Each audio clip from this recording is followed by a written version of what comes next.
Welcome to Half-Life 2, Episode 2. We are at the midpoint in our trilogy of episodes, which will conclude in Episode 3. To listen to a commentary node, put your crosshairs over the floating commentary symbol and press your Use key. To stop a commentary node, put your crosshair over the rotating node and press the Use key again. Some commentary nodes may take control of the game in order to show something to you. In these cases, simply press your Use key again to stop the commentary. Please let me know what you think after you've had a chance to play this, our latest installment in the ongoing adventures of Gordon Freeman. I can be reached at gayben@valvesoftware.com. I get about 10,000 emails each time we release a game, and while I can't respond to all of them, I do read all of them. Thanks, and have fun. Starting Episode 2 in the crashed train has several purposes. From a story point of view, it establishes continuity with the end of Episode 1. But from a gameplay perspective, it allows players to reacquaint themselves with the basic movement controls in a safe, contained environment. Our earliest design had the player scrambling out of the wreck high above the canyon and forced them to make some precarious jumps to get to ground level. After seeing most playtesters fall to their deaths numerous times in the first 5 minutes of gameplay, we optimized for perceived rather than actual danger. Stand back. Here goes.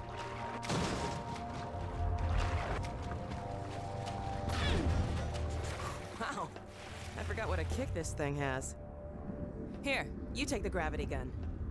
You're better with it than I am. I couldn't find you. The construction of this rail bridge was our first opportunity to showcase our new cinematic physics technology. We wanted to convey to the player the scale of the train wreck, and the delicate balance the damaged bridge was left in as a result. The structural deformation of the twisted metal was modeled with the help of surface-based spring networks, driven by particle systems. In this case, we actually passed a rail car through the bridge and solved the deformation dynamically. Citadel. For the collapse, we used an offline large-scale rigid body simulation, a technology typically reserved for the visual effects industry. In this simulation, we have about 750 moving parts, calculated with coarse, convex hulls.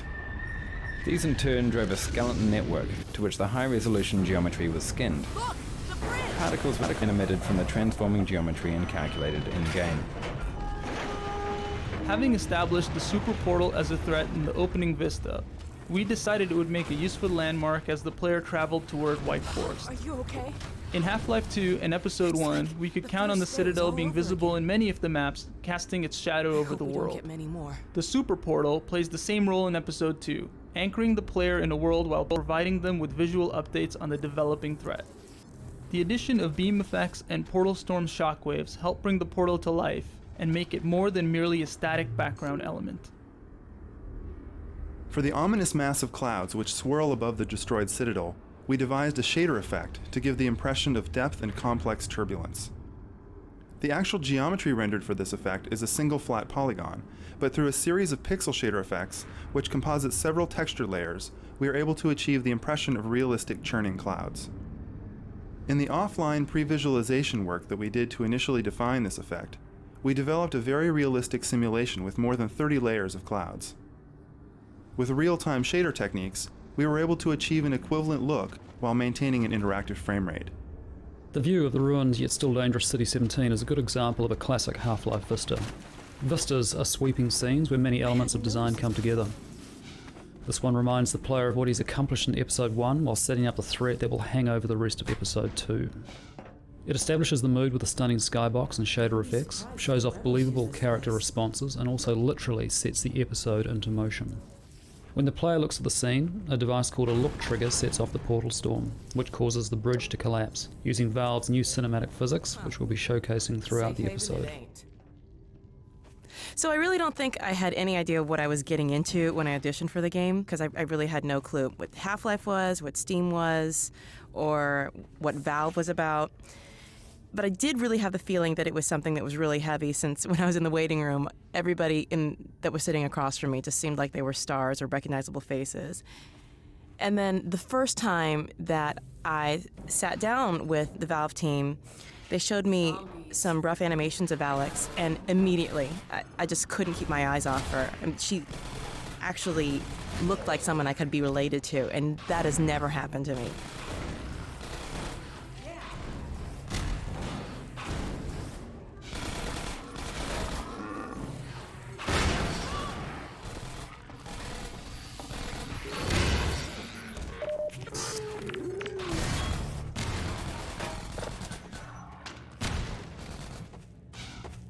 In this first part of the episode, we're restoring the player's connection to Alex by recalling the sort of collaborative activities you shared with her in episode 1, from combat to collaborative puzzle solving.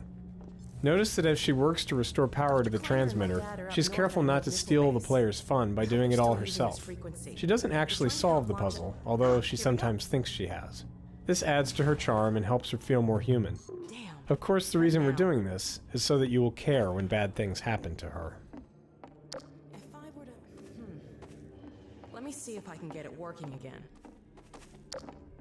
This transmission scene was added fairly late in development, after hearing from playtesters that they weren't sure where they were going or why. Setting up the White Forest base as your goal right away was important in an episode with so many open, free-form areas where players might forget what they're supposed to be doing. This could take a while. Hey, if you have any blinding insights into how to fix this, go for it.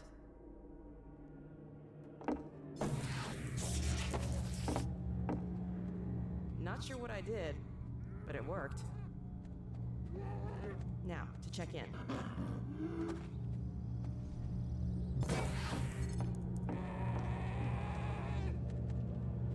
White Forest! White Forest, this is Alex Vance. Do you read? White Forest, come in. White Forest, are you there? Alex! My goodness! Is that really you? Yes, and Gordon too. We're okay. We made it out of City 17. Alex, thank God. I can hardly believe it. Don't worry, Dad. We're fine. But something really strange is happening with the Citadel. Oh yes, we've been monitoring the situation.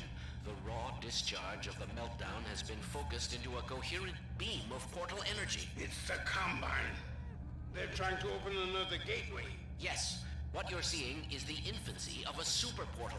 If it attains full strength, It'll be the 7-hour war all over again. Except this time we won't last 7 minutes. My God. Gordon, what if that's why they were sending so much data from the Citadel? So that... data from the Citadel? In the control room. They were feeding huge volumes of data directly into the core destruction sequence. Magnuson, did you hear that? I'll bet it's the Combine portal code. Yes, I'm not deaf. I downloaded the whole packet. They've been chasing us ever since. Well, of course they have. You see, Kleiner, it's the linchpin of all of their plans. Well, I can see that. I never said... Somewhere in that sequence, they would have had to establish a connection with the far side. What you have there, young lady, is the specific contact code for the Combine overworld. Good God. Now, if I am right about this, and I have no reason to doubt myself, you are carrying the very code Dr. Mossman had hoped to recover. Now, how soon can you get here? Well, we'll have to get our bearings, but we can definitely... There is no time to waste. We'll need to step up the launch schedule. And now, as soon as you get here with the signature data, we'll encode the satellite and get the damn thing into orbit. Get here as quickly as you can, you two. Dad? Dad! You're breaking up! Come in! Dad, are you there? Dad! Oh, no. They're still tracking us. We need to keep moving. Come on, this way.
The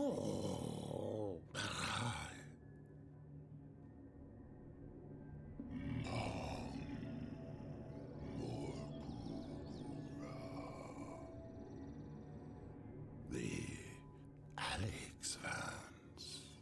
What time has come? Ah, the free man.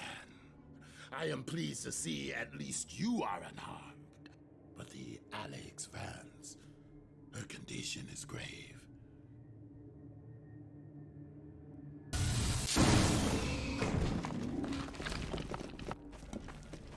From the beginning of Episode 2's design, we intended for Alex to be gravely injured and fall into a coma. However, the timing and nature of her injury changed dramatically. In the earliest version, the player awoke to find Alex already unconscious.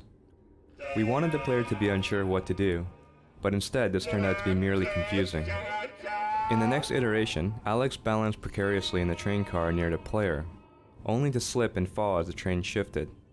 This was unsatisfying because we have painted Alex as tough and agile. Having her injured in a fall seemed arbitrary and impersonal. We kept trying to add a stronger emotional aspect to her injury, something that would give rise to anger and fear.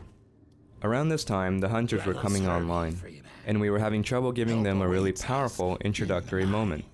Solving both problems at the same time, we introduced the Hunters as the cause of Alex's injury. Creating the sound of the Vort's call was a refreshing break from scoring huge explosions or the bridge destruction. We wanted something subtle that would communicate the Vort's general nature as well as its specific cry for help. Sometimes it can be difficult to process sounds while still giving an organic quality to the voice. To design a sound that contained a sense of the alien personality without just sounding like another animal call, we found a way to add and process overtones while subtly altering the phrasing of the pitch. The resulting sounds give the impression that the Vorts are in fact communicating among each other with a dynamic dialogue of calls as opposed to speech.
In early tests, playtesters didn't realize that antlion grubs drop health nuggets, since they tended to pick up the nuggets by accident after squishing the grubs. In order to showcase the feature, we placed a grub on the far side of this webbing. When a player breaks the web, they squish the grub and send the nugget rolling. Most players chase the nugget and naturally understand how to exploit grubs in the future. The antlion grubs were initially created for Half-Life 2, to visually flesh out the life cycle of the antlions. We never found the right place for them in that game, but as we developed the antlion environments for Episode 2, they were an obvious choice for Resurrection. In addition to their role in the life cycle of the antlion, they provide an equally valuable service in these dark tunnels: light. As the grubs came to life, we made sure that killing them was more rewarding. In addition to the satisfying squish effects, we added the health nugget for ailing players. Soon, we found many players were compelled to squash every grub in the map. It's worth pointing out that grubs also play a role in our dynamic resupply system. The more injured you are, the more health they provide, which allows us to create a consistent level of challenge for players at differing skill levels.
Griggs and Sheckley started off as minor characters who were just used to explain the setup for the turret battle.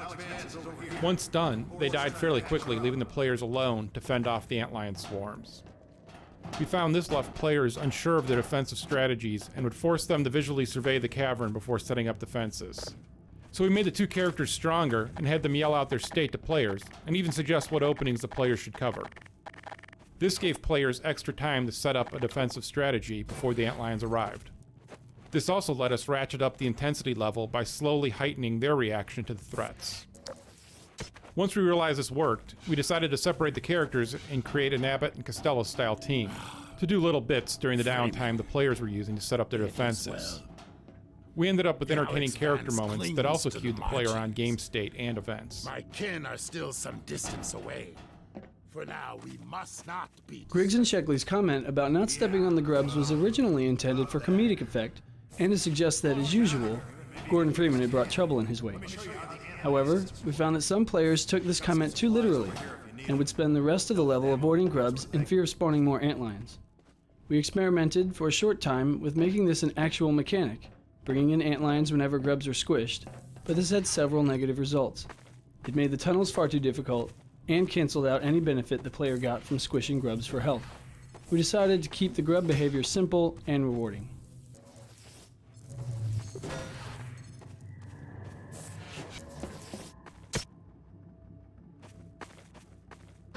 This sensor will light up if an antlion's coming down this tunnel. More lights mean more antlions. When a tunnel lights up, we need a few turrets in front of it. Pretty simple, eh, Doc? Hey, Doc. On your way here, you weren't followed, were you? Don, listen to him, Doc. We're on edge because this place is riddled with antlions. The Vort says as long as we don't step on their grubs, they shouldn't hear us this far from the nest.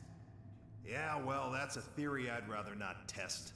We're down to our last two turrets, and even these are held together by baling wire and duct tape at this point. Nice to have them in a pinch, but I wouldn't exactly trust them with my life. Hey, Griggs, you might want to show Dr. Freeman where we keep the supplies, huh? Oh, yeah.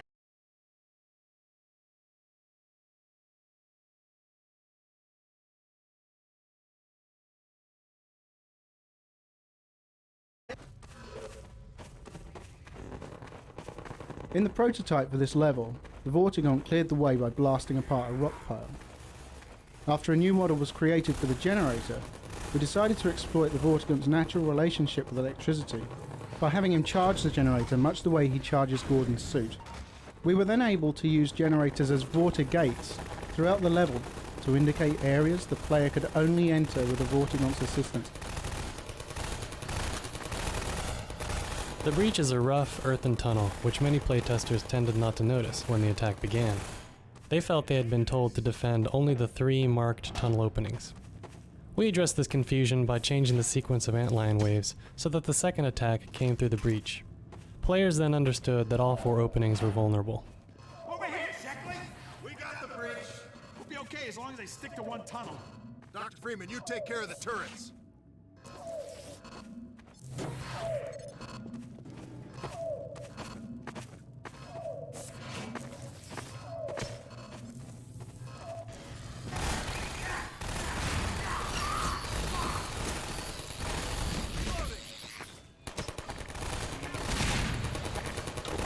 In Half-Life 2 and Episode 1, players learned that turrets will always attack them, unless they are reprogrammed by allies.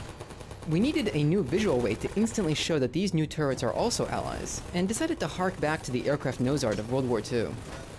The elaborate turret design also hints at how bored Griggs and Sheckley must have been sitting down here by themselves.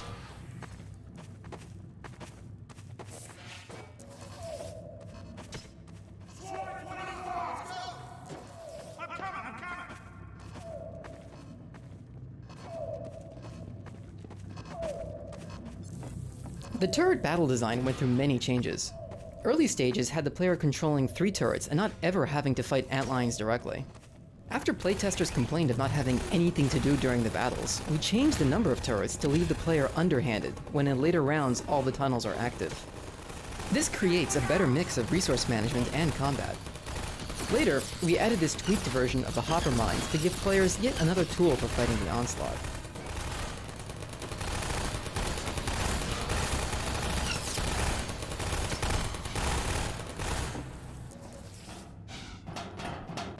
At the climax of the turret battle, we introduced the Vortigaunt in full-on action mode.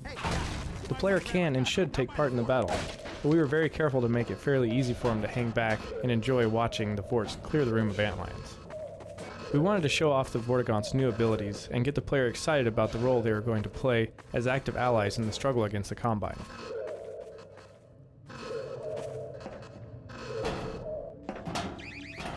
Every Half-Life game so far has started with Gordon Freeman weaponless. Assuming some players had just played through Episode 1, while others might not have played it at all, we had to decide how long we should spend parceling out new weapons and providing adequate time to player practice with each one. In this case, we decided to hand the player a number of weapons all at once, figuring most would have mastered their gunplay in previous episodes. We held off doing a lot of deliberate training until we began introducing newer modes of combat later in the episode.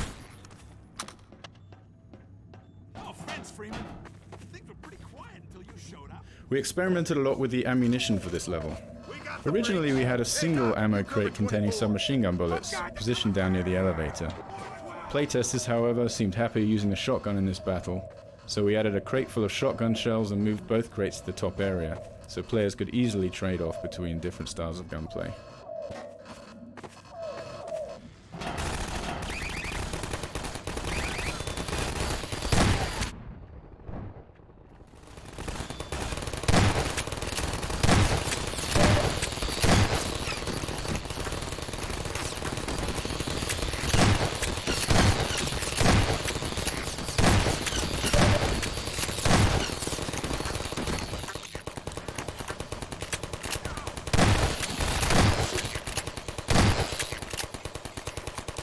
In Half-Life 2, Lou Gossett's voice lent itself to a mystical and mysterious characterization of the Vortigaunt.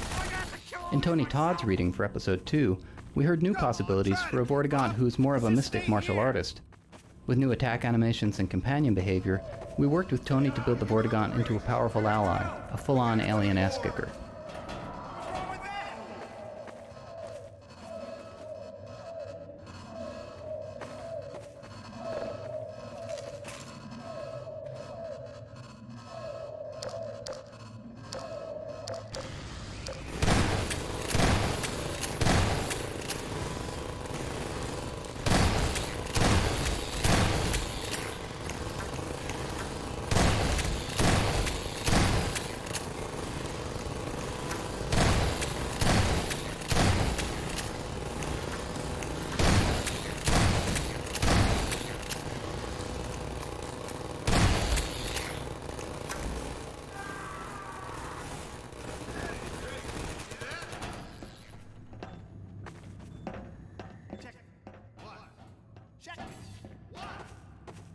Get it. We got 12. Incoming at 36. Hit the breach. And 24. Oh God, they're coming from everywhere.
There can't be many more.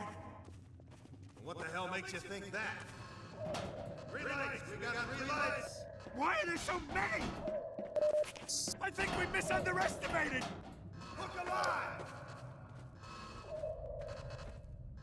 Get ready. Okay, get ready. 3 lights! This is gonna be good.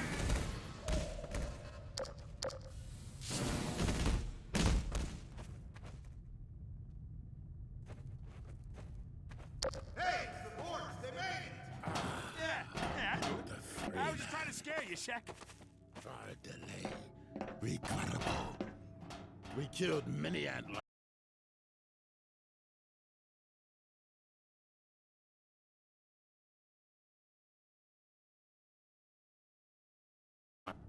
We shall quiet them.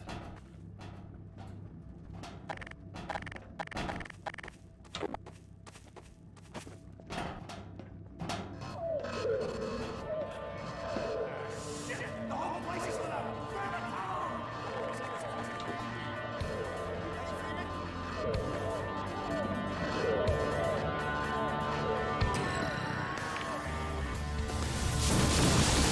Never seen this many all at once!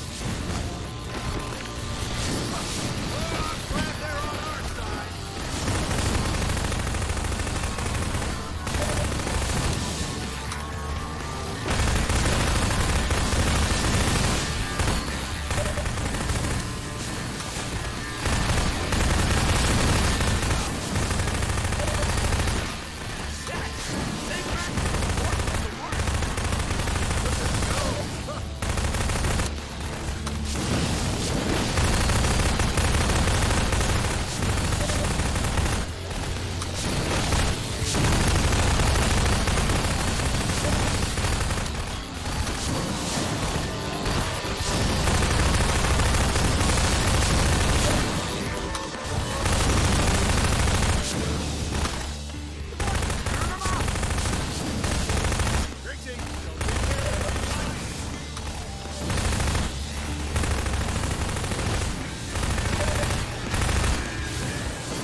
We have exhausted their immediate number.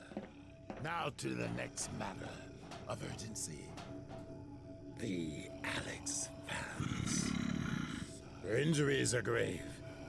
This will necessitate deep submersion into vortices. Indeed.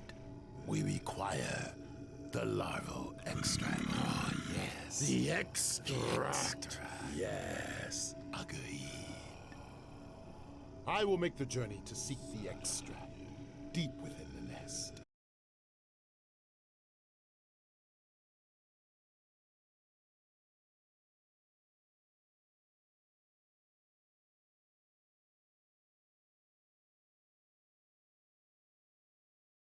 Well stated. Follow, freedom.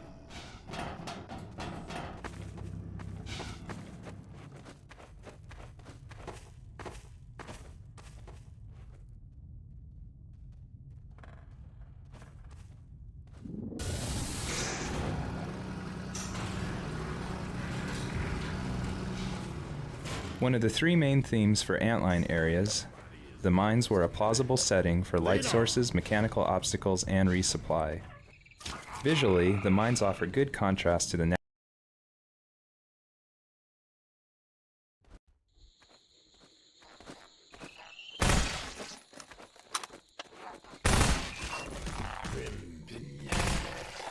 The Antline web stacks, grubs, and workers show off a new illumination shader we developed especially for this level. We began with concept art for the web stacks, modeled those, then added the material parameter that allows the model's self-illumination to be modified based on the angle at which the player views them. The end result is an object that looks lit from within by a weird volumetric light.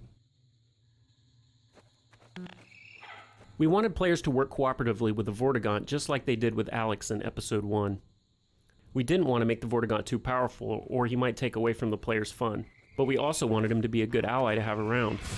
One solution, shown in this scene, was a shock attack where the Vortigaunt would stun a group of antlions so that the player could finish them off.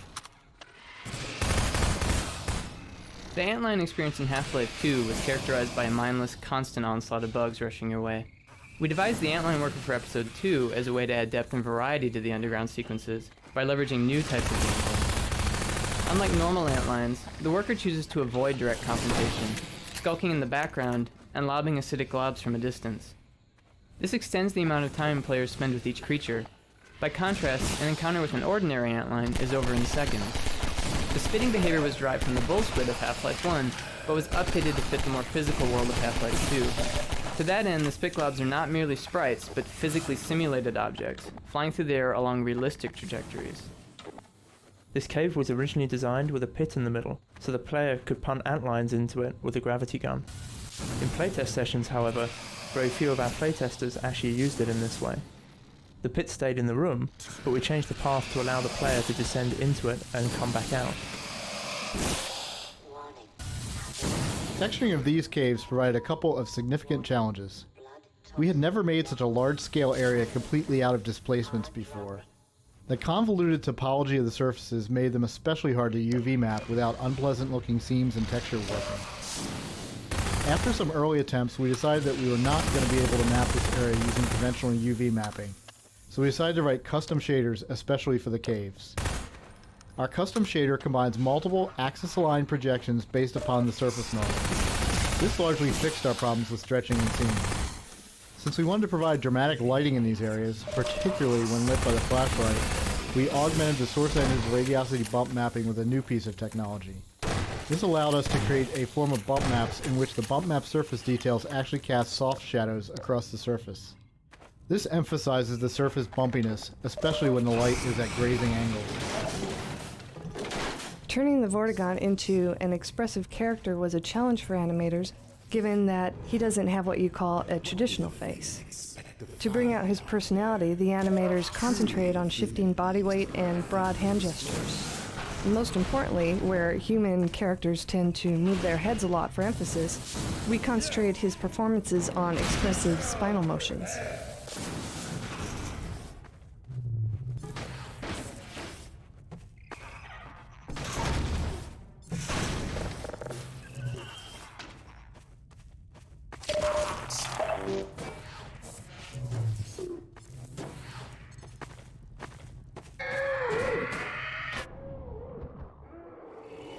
Wherever possible, we try to mine our robust physics engine as a source of novel puzzles.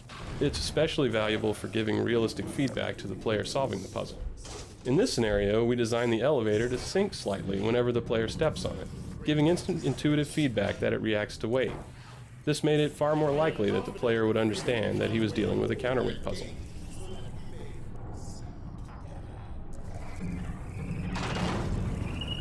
We like to lull players into a trance, then startle them. Here, we convince players they are expected to explore and solve puzzles for a long time. Then we abruptly change the mode of gameplay by throwing grenade-lobbing zombies at them.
is an invaluable companion.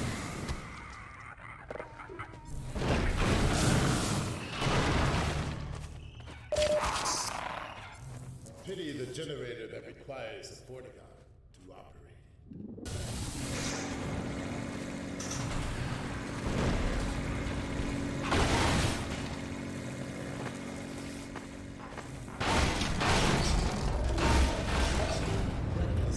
Whenever possible, we try to give the player a glimpse of their eventual goal, even before they realize it is their goal. While we try to design such moments intentionally, sometimes the opportunities present themselves. In this case, while setting up the gag where the rail car slides into the abyss, we opened a hole in the wall and discovered a view of the distant thumper. It became clear that we could tailor the view across the giant cave to foreshadow the spot where Gordon would eventually end up.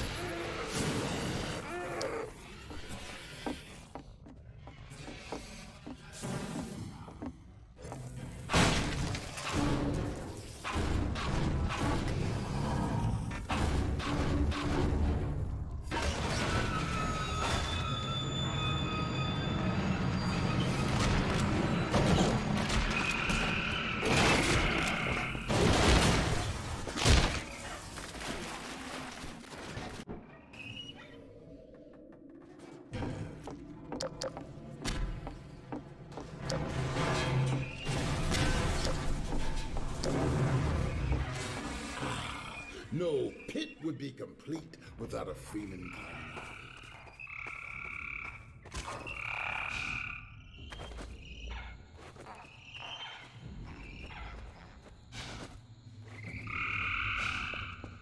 Behold, across the chasm.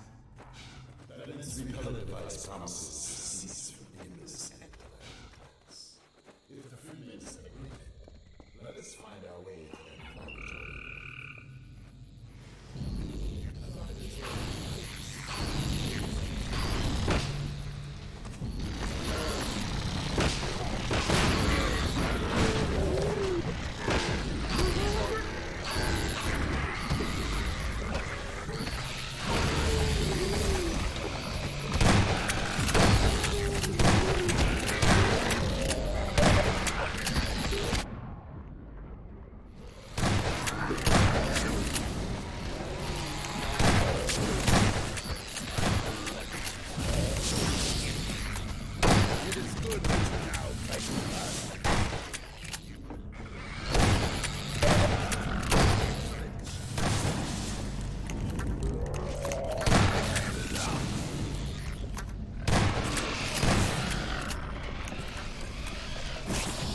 Return to the all-in-one.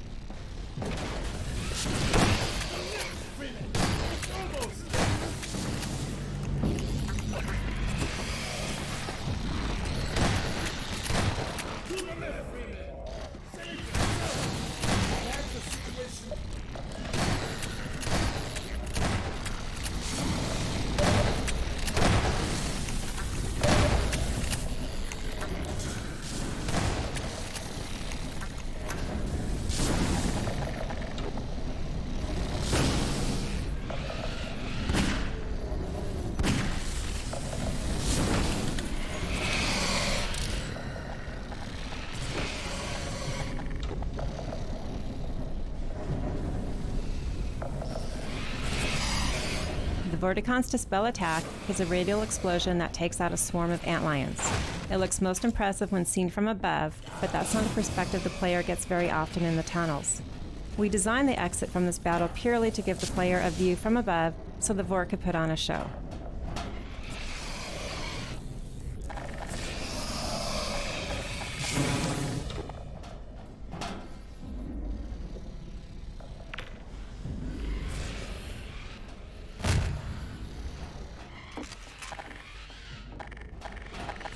Observe how they fight on below, heedless of our escape. Well, this is all very amusing, but we must not forget the gravity of our errand to heal the unexpected.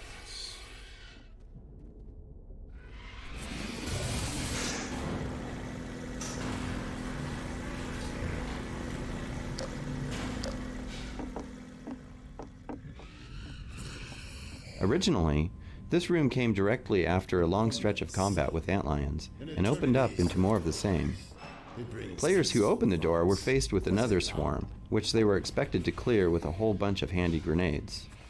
However, most playtesters were fairly tired of antlion combat at this point, so we decided that a complete break from antlions would be an even better alternative to blowing up more of them with grenades. A glimpse of the antlion guardian in this level sets up anticipation for the more extended confrontation in upcoming areas. The player needs to know what he's getting into so that the Vortigaunt's warnings will all make sense. For most of this episode's development, there was a counterweight puzzle in this area, one the player had to solve while under attack by antlions. Although it was a clever puzzle, we felt the underground experience was already long enough, so we removed it and streamlined the path to the nectar. Having too many obstacles made it hard to keep up the sense that recovering the nectar was an urgent task.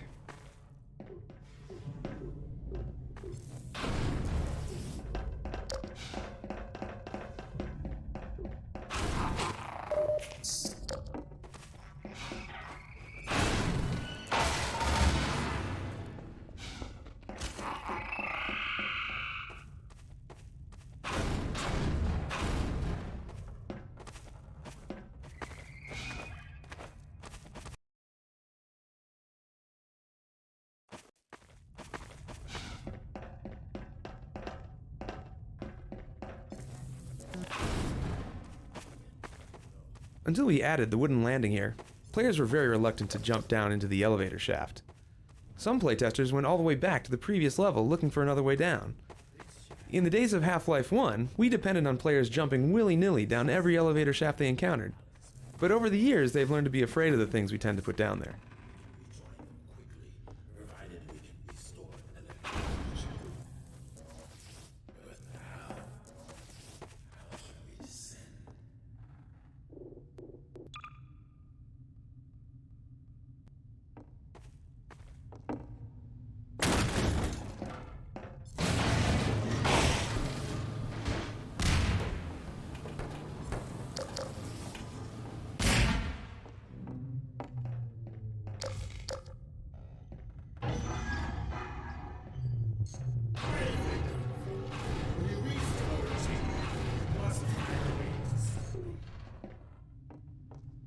Remember, do not kill them. The extract will be ruined.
One of the major graphical enhancements we made to the source engine for Episode 2 was the addition of shadow mapping for the player's flashlight. This allows the flashlight to cast soft, dynamic shadows into the world, adding realism and drama to the scene, particularly in dark underground areas like this one, in which the use of the flashlight is required to navigate the space. As you move around, notice that all objects in the world cast and receive realistic shadows from your flashlight. Early versions of this area had serious problems. It was brutally punishing and unfun. We were trying to make an experience about timing and tension, but playtesters perceive this as another boss battle. But without physics and explosives, there's no way to kill the Guardian. They would empty all their ammunition into him and die horribly over and over before giving up and running away. They hated it. Our first solution to this problem was to add an arena immediately before the maze, where we hoped players would use up most of their ammo and on head crabs and barnacles and not even try to shoot him. But Clever players managed to lure the headcrabs into barnacles and rush past while the barnacles were feeding, arriving in the Guardian's lair with plenty of ammunition and, again, the false impression that they could kill the boss. In the end, it was necessary to have the Vortigaunt tell the player, "Remember, do not kill the Guardian or the extract will be ruined," therefore justifying why you wouldn't be able to do what we didn't want you to do and what you couldn't do in the first place. This area is really fun now. The battle is almost exactly like the original layout. The big difference is that we're communicating our expectations to the player, rather than having them learn by dying. In Half-Life 2, the Antlion Guard was originally meant to be a sort of superbug bloodhound that pursued the player through caverns and harassed him while he slipped into small spaces to hide. While we never realized that design in Half-Life 2, this scenario is, for the most part, exactly what his original design sought to accomplish. Over the course of many years of production on various titles, we found that ideas often go away into the ether for years or more, only to resurface and thrive in a new game environment. Even failed prototypes can flourish down the road. Before we simplified the path through the Guardian's lair, we allowed a right turn at this junction, leading the player right back to where they began. One of our playtesters continued to repeatedly turn right here for half an hour. That was a compelling argument for removing the maze-like element.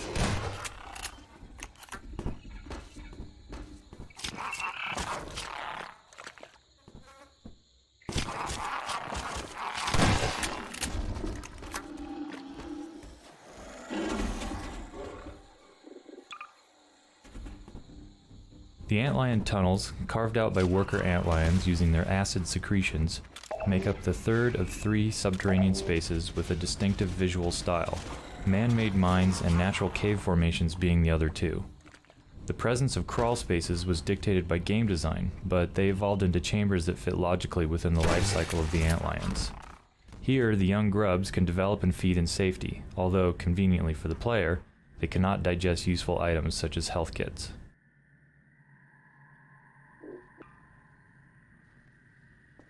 One change we made to Episode 2 was to decouple the flashlight power from the suit power. Playtesters constantly had their flashlight on during the guard chase sequence and were unable to sprint to safety because the flashlight drained their suit's sprint ability. We wanted players to be able to outrun the Guardian with their flashlight shining. Sometimes we are forced to make trade-offs between conventions we've established in earlier installments and gameplay we need now. It would be silly to not have cool-looking underground passages just to keep flashlight behavior consistent until the end of time. As for the rationale within the story, players might assume this new feature was apparently the result of damage sustained in the train crash. In earlier versions of this map, the tunnels here were more maze-like, with branches, loopbacks, and dead ends. After watching numerous playtesters get lost, it became obvious that they were not having fun. We simplified the paths and added a number of one-way choke points. The curving tunnels still keep the player in suspense, but as long as he keeps moving, he'll continue to progress, with very little time wasted in retracing steps. In this scene, we wanted the player to feel under tremendous pressure to break through the boards. Ideally, they just barely make it through the opening before the Guardian arrives. To get this effect consistently, we had to reduce the number of boards again and again until we saw playtesters consistently scrambling to safety at the last moment. In early versions of this map, the player was allowed to drop straight to the bottom of the shaft. Nobody ever saw the Guardian go through the boards. Therefore, we added a small floor area and required the player to turn around to break more boards, making it much likelier that players would see the Guardian's attack.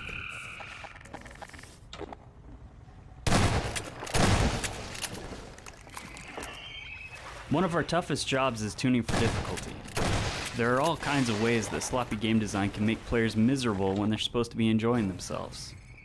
If the player is laughing as he dies, it's a good sign. It means the death is perceived as part of the entertainment experience, that the player died fairly and not as a result of poor design. But if the playtester is beating his head on the keyboard, we usually take this as a sign that there's still work to be done. I sense the freemen down below. Activate the elevator. This puzzle proved surprisingly difficult for many players. In an earlier version, not only did you need to find the spare gear, but this elevator was connected to a disabled generator that wouldn't operate until you also attached a crank and jump-started it with the gravity gun. Although it sounds simple, Most playtesters got stuck here for many minutes. We kept simplifying until we hit the version you see here. At various times in development, this gear was loose in the environment, tucked in a dark crevice, hidden in a small box, or lost in the bottom of a flooded pool. One playtester, unaware of his low health, actually drowned in 2 feet of water while retrieving the gear. We realized that attaching the gear to a chassis identical to the engine motor was the best way to help the player make the connection between this gear and the empty space on the other assembly.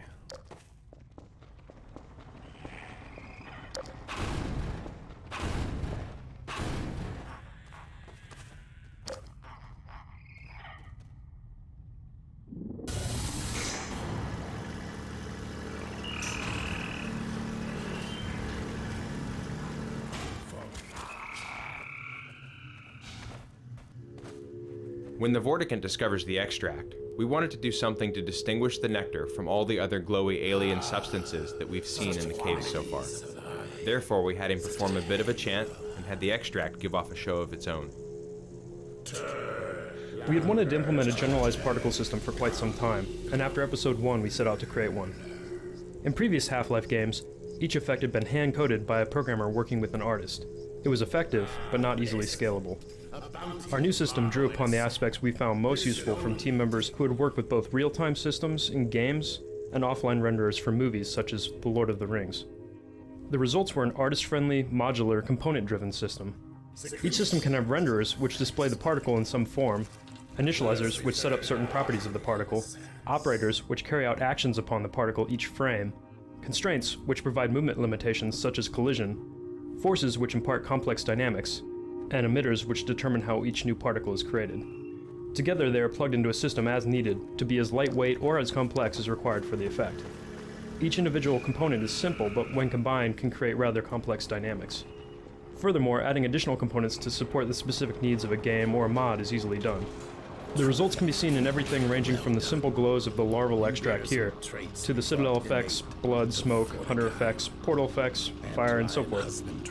Dynamic effects are now in the hands of the artists, who can use them to create whatever is needed, from unique one-offs in specific levels, to generalized effects for gameplay. It dissolves her false veils that divide the vortessence. All this you shall witness. One of the 3 main themes for Antline areas, the mines were a plausible setting for light sources, mechanical. Stop! She ebbs. If we lose her, we lose all. One of the most significant story meetings we had near the beginning of episode 2 concerned how much we were going to reveal about the G-Man. Once we'd decided exactly how much to explain, we had to come up with a way of revealing it. Alex's healing sequence offered the perfect way to pull Gordon out of mundane surroundings and put him in a realm where the G-Man can speak to him directly, but dialogue is only one of our tools for narrative. By blending images from the past, the present, and the immediate future, we continue to stitch together the Half-Life story over time. We make clear that the events at Black Mesa continue to resonate, and we draw the strongest connections yet between Gordon, the G-Man, and Alex and Eli Vance. Hopes for this bond between you.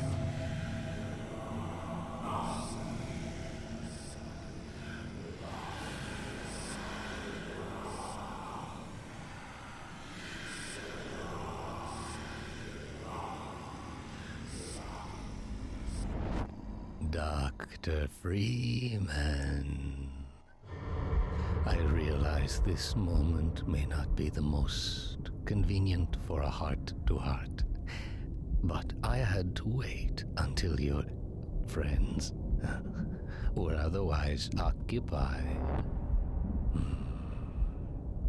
There was a time they cared nothing for Miss Vance, when their only experience of humanity was a crowbar coming at them down a steel corridor.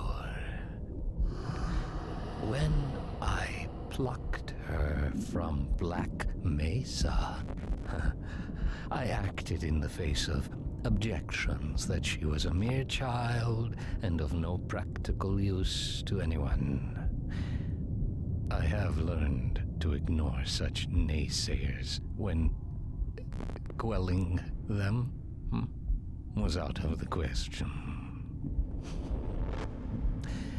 Still, I am not one to squander my investments, and I remain confident she was worth far more than the initial appraisal. That's why I must now extract from you some small repayment owed for your own survival. See her safely to White Forest, Dr. Freeman. I wish I could do more than keep an eye on you, but I have agreed to abide by certain restrictions. Well, now, listen carefully, my dear. When you see your father, relay these words. Prepare for unforeseen consequences.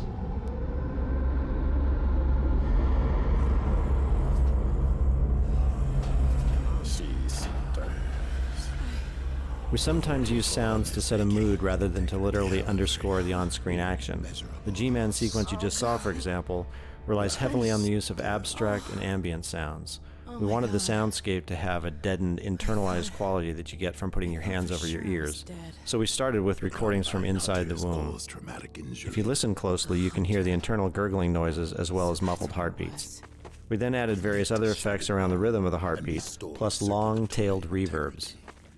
None of the door or transition effects are literal interpretations, but are obscure metal and feedback sounds created to work in sync with the observable actions. So all of these things contribute to the scene's dreamlike quality. Hours? We've got to get moving.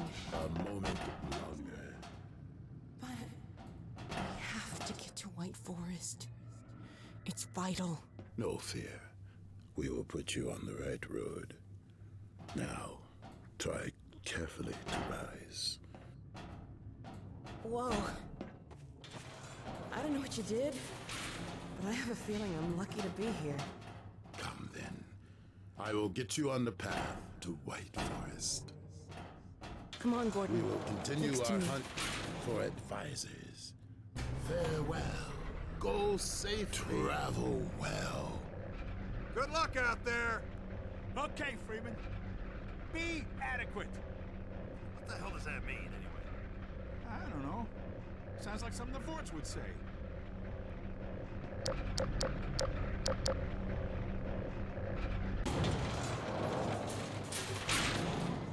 I think I can walk on my own now. Let me give it a shot.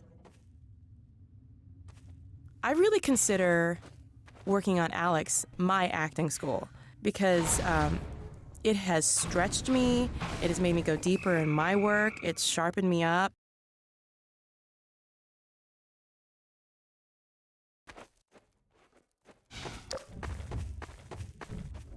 In this vista, we release the player from the confines of the subterranean world and thrust them into a vast open space on a scale rarely seen in our previous games.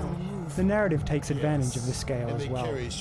With our allies at close range and our enemies on the distant bridge, we are reminded of the personal stakes and the larger threat, all in one short scene. So that's what we saw in the Citadel. They're sure in a hurry. Most of our dramatic scenes are constrained in such a way that the player can't progress until the scene is over. For example, there might be a gate that only Alex or Vortigaunt can open. In this scene, where the Vortigaunt and Alex first see the Combine marching on White Forest, we simply placed a few barrels to block the way while Alex and the Vortigaunt speak.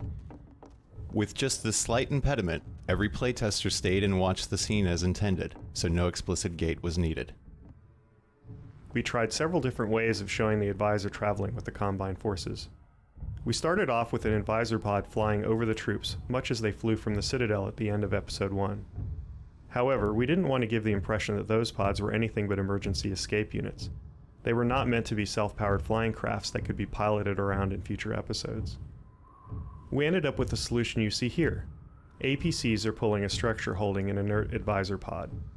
This lets the player study the advisors at different points in their life cycle. They see the main stages of the advisor's metamorphosis, from harmless larvae into powerful and highly mobile monsters.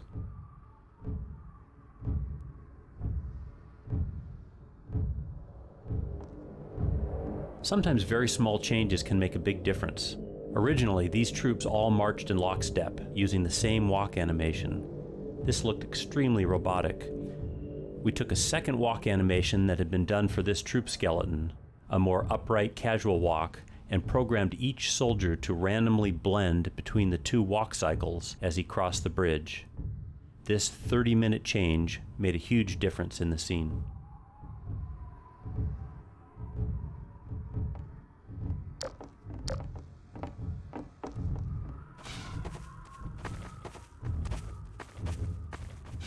Alex's model underwent some upgrades for Episode 2. We added 2 new holes to her jacket, courtesy of a hunter, and dirtied her texture up a bit to show wear and tear. We also increased her polygon count, and to help with her jacket, we added shoulder blades to her back so that it flexes better when she lifts her arms. Additionally, we reconnected her belt so that instead of being rigidly attached, it now flexes and slides around more. A lot of this stuff you won't even notice. It'll just look right. Yeah, that's Alex. She's wearing a jacket. You won't even think about it. It's easy to have the computer draw something stiff and awkward, but doing that pulls you out of the game. You stop believing in the characters. They just become icons. Our goal is to make our characters simply look natural, but to do that requires lots and lots of work and tons of new technology. The irony is, if we've done our job, you won't even notice. It'll just look right. Initially, we built this area around the sand traps mechanic from Half-Life 2, warning the player that stepping on sand would trigger swarms of antlions. Soon after the warning, however, the safe islands of rock ran out, and the player was forced to run across the sand as quickly as possible. Players were confused by this and upset because Alex and the Vortigaunt would simply say they had no choice and head straight across the sand. To solve this, we decided to stage the combat with safe zones around Thumpers instead. This vista is one of the largest open outdoor areas we've tackled in our games. When rendering such an area in real time, it's necessary to use various level of detail techniques made available to us by the source engine. For example, the distant foliage and combine enemies are rendered with far fewer polygons than they would be if they were meant to be viewed up close. Additionally, the organic shapes used to model the rocky outcroppings and valley floor below use complex shading operations to combine a relatively modest amount of texture data. This trade-off, which requires a manageable amount of texture data, allows us to use more polygons, enabling us to represent more organic shapes which are in contrast to the orthogonal forms common to our traditional urban environments.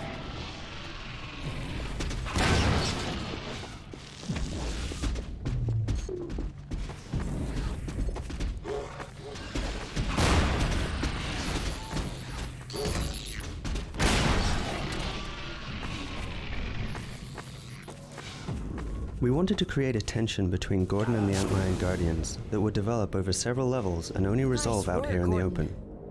In order to differentiate this Guardian from the others the player had encountered throughout Half-Life 2 and Episode 1, we changed his texture to a glowing green. This gave the player the satisfaction of revenging himself on the creature that had chased him through the underground lair. Those guards with great dispatch. Come now. This scenario required significant changes to the Antlion Guard behavior. Players of past games were used to dealing with only one guard in a confined space and without anywhere to hide. In this scenario, the player had a safe zone, but couldn't remain there to accomplish their goals. One change we made to the guards was in altering how they throw objects at the player. Originally, they shoved objects directly toward the player at high speeds. These objects were really hard to dodge, and if you weren't paying complete attention, you could easily be blindsided and killed. The guards now hurl objects along an arcing trajectory, which not only gives the player a greater opportunity to dodge, but looks awesome. The player gets to see the guard launch a car from 100 feet away, then step aside just as it crashes to the ground where they were standing. Some testers had trouble realizing when they were doing damage to the Antlion guards, so we've added a bleeding effect that grows more serious as the guards' hit points decline. This kind of visual feedback makes more intuitive sense to the players. It suits the biological nature of the creature and frees us from having to rely upon spoken explanations of gameplay. This lift will carry us to where the vehicle awaits.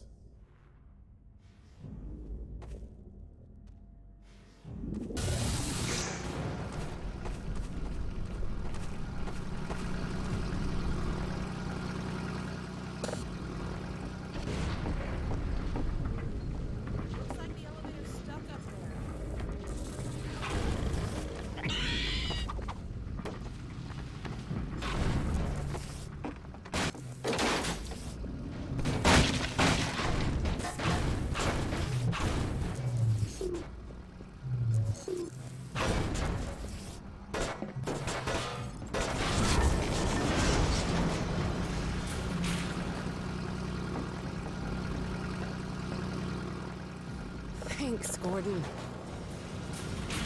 Puzzling. The sentries should have spotted us by now. You think the Combine found them? Such a theory is hardly far-fetched.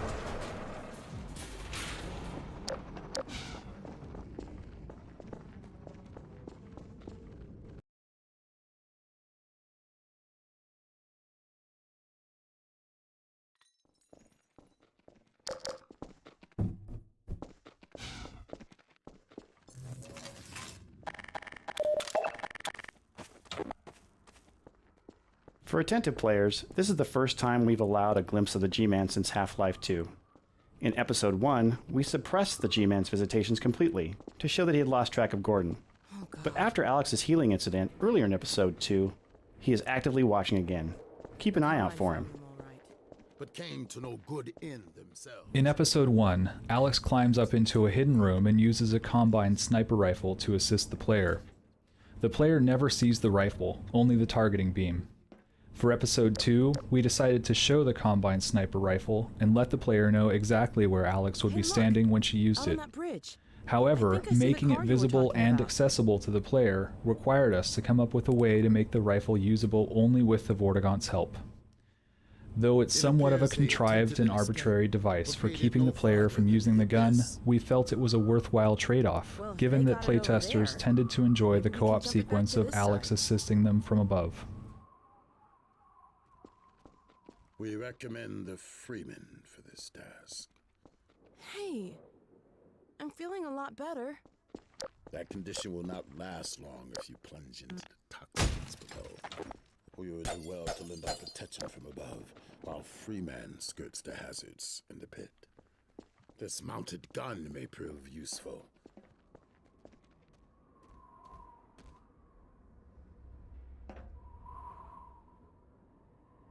The gun would appear to be powerless. Go, Freeman. I will look after the Alex Vance. Well, Gordon, I guess it's all up to you. Here, I'll get this field down.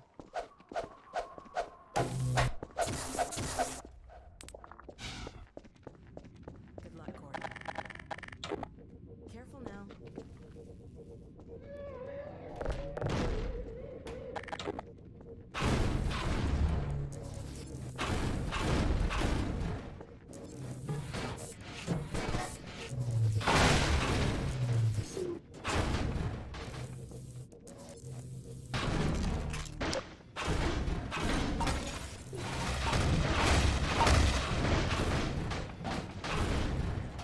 The ambient sound of the poison zombie breathing was placed here to make the descent into the building scary. Although most of the team thought it was comical, there were a few playtesters visibly unnerved by it. One playtester stood at the opening to this room for a long time, afraid to go in.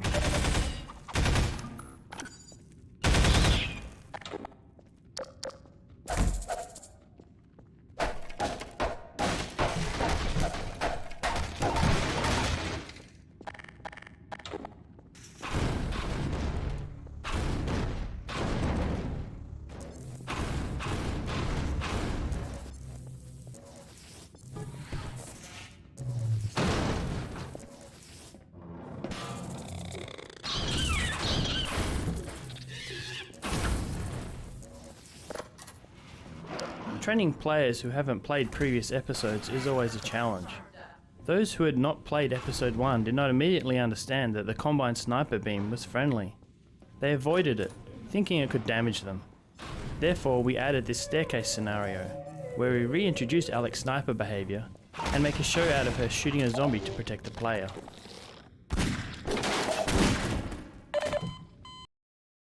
Training players who haven't played previous episodes is always a challenge. Those who had not played episode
In this scene, we rigged an entity called a physics explosion to create movement among the boxes inside the dumpster. One playtester we had threw a grenade into the dumpster, and the physics explosion entity caused the grenade to fly back out. The player was surprised, thinking the zombie had tossed back his grenade.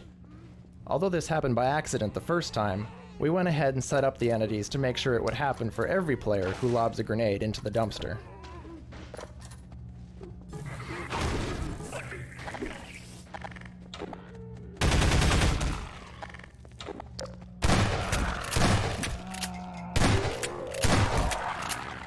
This is an instance where observing playtests gave us ideas for tuning the experience. In an early version, playtesters would trigger the lights to go out and the zombies to wake up. Then, they would run out of the room and close the door. After seeing this repeatedly, we added a trigger allowing the zombies to open the door and chase the player.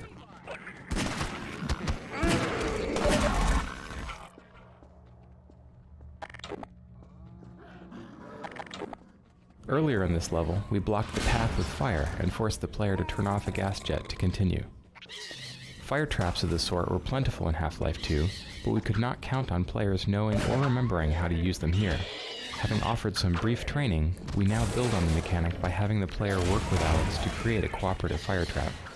Most players turn on the gas, at which point Alex shoots a zombie on the stairs to create the wall of fire. This triggers a parade of zombies to come out of the door below and walk into the fire.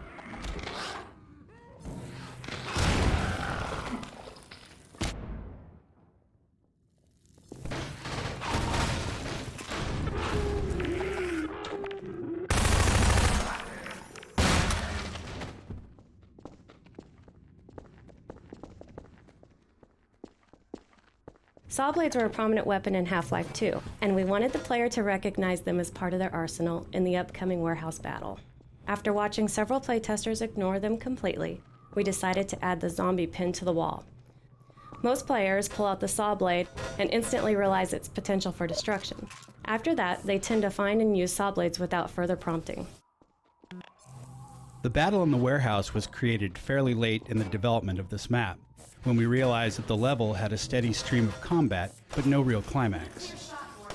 We wanted to take advantage of Alex's sniping abilities, building on the scene in Episode 1 where the player can punt boards off windows to give her a better view of attacking zombies. Here, we have the player removing tin roof panels to give Alex a line of sight into the room below.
As much as possible, we try to create small surprises for the player that aren't related to combat at all. With this forklift puzzle, we wanted to trick the player into assuming that once they operated the lift, the puzzle would be solved.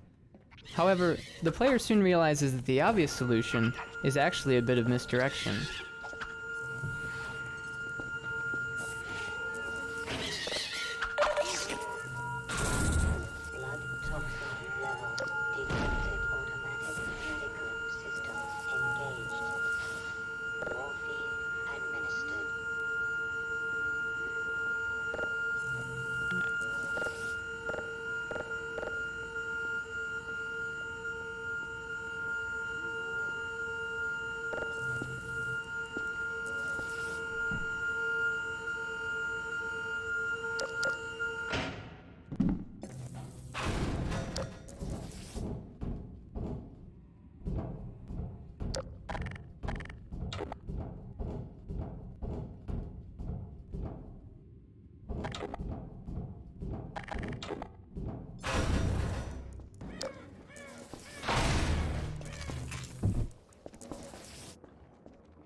In previous versions of this level, the platform opened directly into this pit of toxic waste. Playtesters who didn't recognize the waste as something harmful would jump straight into the pit. We changed the path so the player could make a safe landing and slowly come to understand the toxic threat.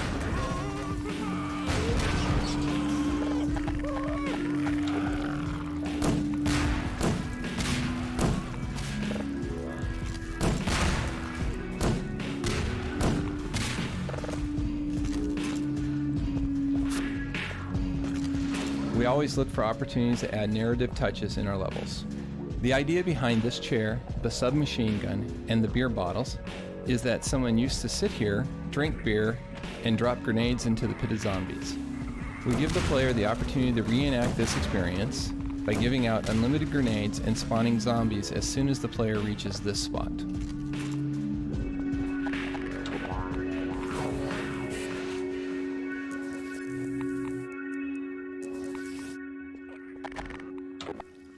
We always look for opportunities to add narrative touches in our levels. The idea behind this chair, the submachine gun, and the beer bottles is that someone used to sit here, drink beer, and drop grenades into the pit of zombies. We give the player the opportunity to reenact this experience by giving out unlimited grenades and spawning zombies as soon as the player reaches this spot.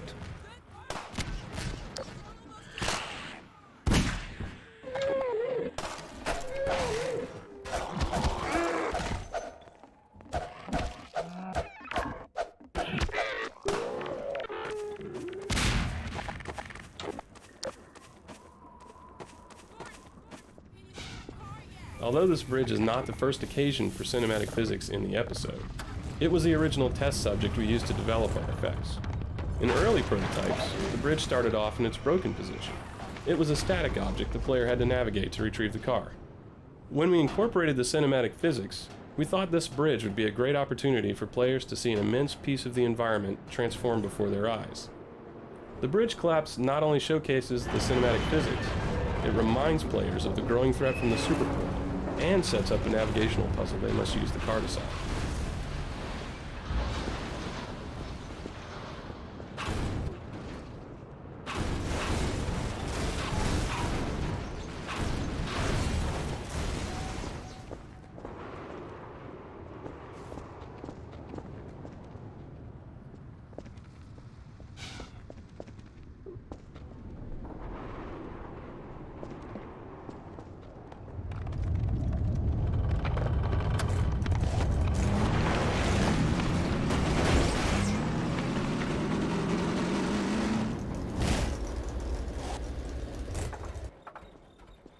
The original Episode 2 vehicle was dubbed the Jalopy, which says something about how uncool it was.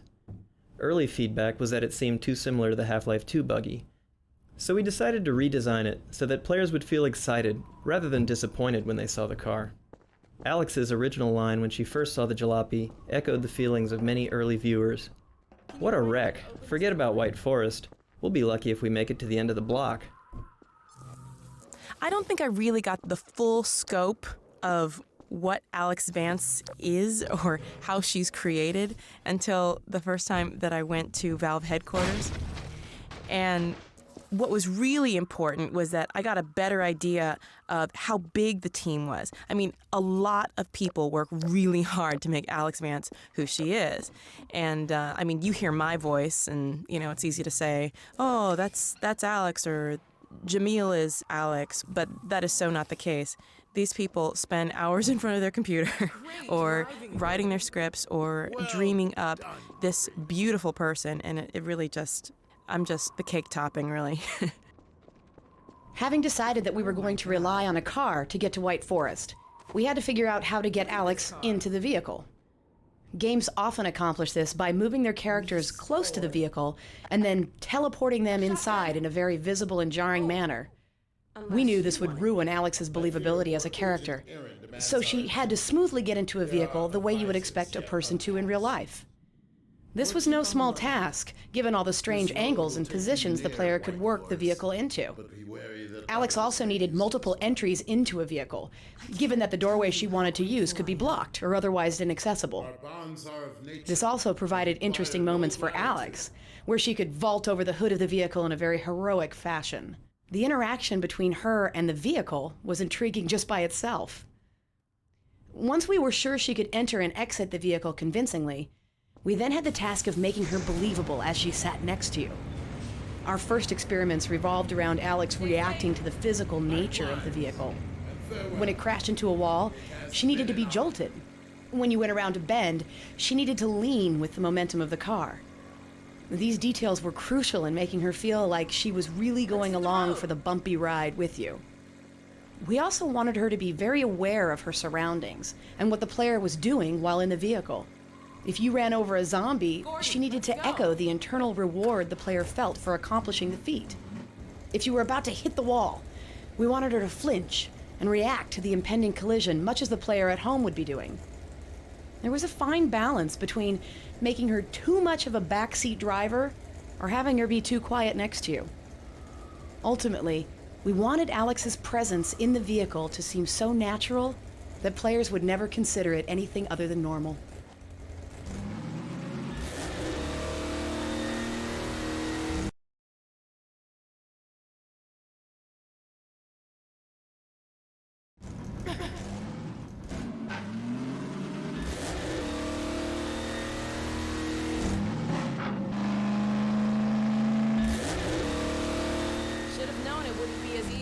Driving down the road.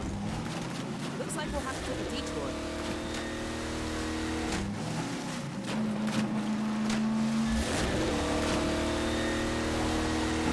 A radio tower. If it's working, we need to send a warning to White Forest. They've got no idea the Combine's heading their way.